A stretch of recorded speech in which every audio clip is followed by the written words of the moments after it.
रामायण काल में द्रौपदी कौन थी? द्रौपदी महाभारत का वह पात्र है जिसके बिना महाभारत की कल्पना भी करना मुश्किल है।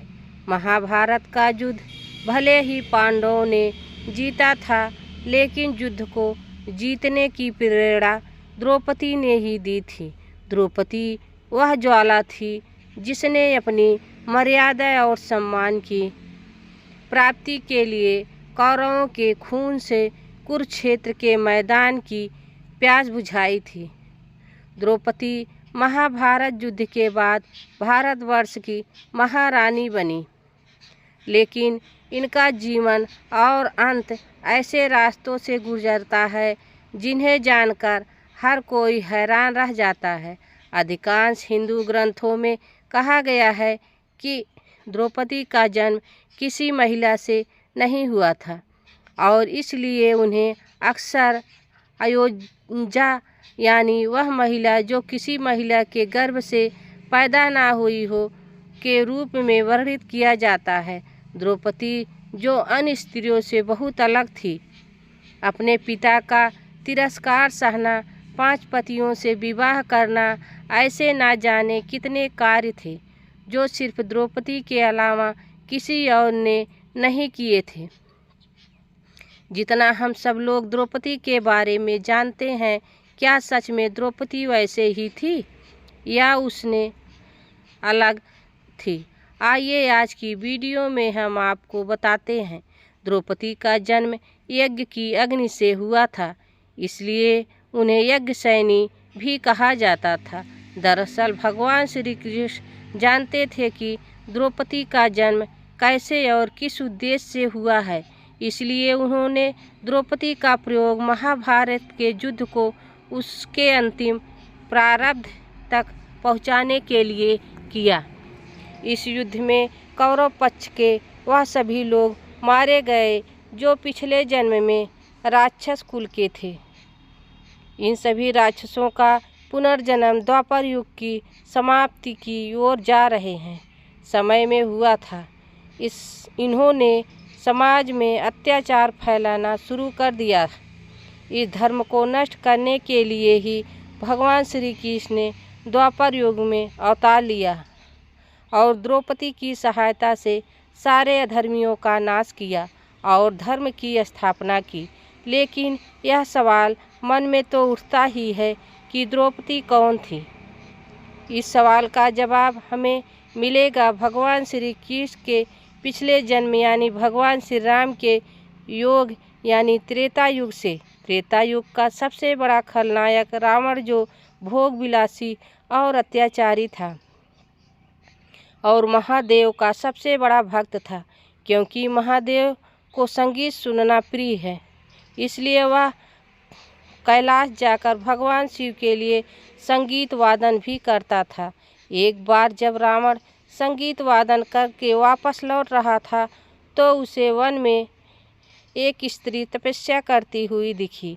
रावण उस स्त्री को देखकर उस पर मोहित हो गया और उसके पास जाकर उससे हाथ साथ चलने के लिए आग्रह करने लगा, लेकिन उस स्त्री ने उसके आग्रह को ठुकरा दिया और रावण से कहा कि वह उसकी तपस्या में बाधा ना डाले।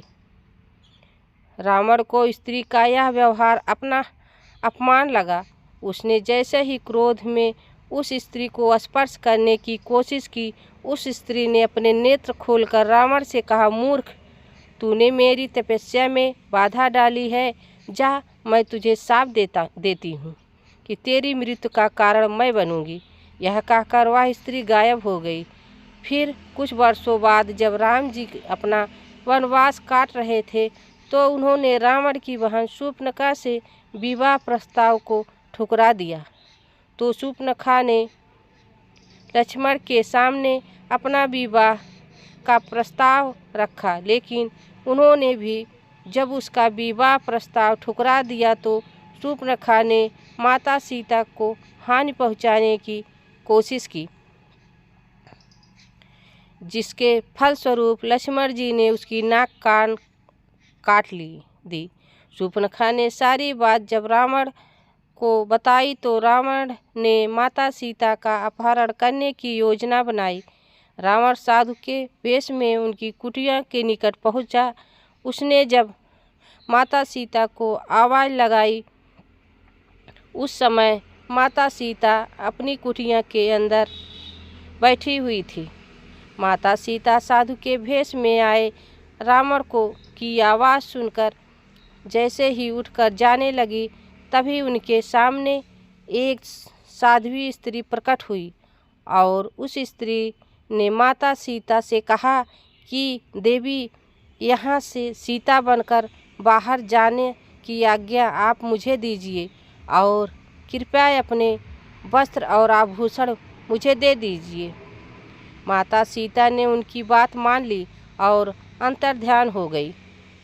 इसके बाद वह साध्वी स्त्री सीता जी का रूप धारण करके बाहर आई और रावण उसे ही उठा ले गया।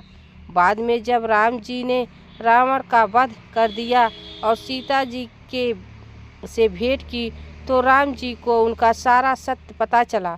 उन्होंने उस साध्वी के त्याग से खुश होकर उसे वरदान दिया कि द्वापर युग में भी धर्म की स्थापना करने के लिए वे भी उनका साथ देगी।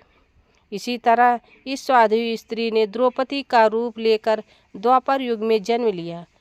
तो इस तरह हमें पता चलता है कि द्रौपदी कौन थी और किस तरह उन्होंने धर्म की स्थापना करने में भगवान राम और भगवान श्री कृष्ण की सहायता की थी। तो दोस्तों, यह थी आज की वीडियो। यह कहानी आप सबको कैसी लगी कमेंट में ज़रूर बताना और वीडियो पसंद आई हो तो लाइक सब्सक्राइब ज़रूर करें। मिलते हैं अगली वीडियो में, तब तक के लिए राधे राधे, धन्यवाद।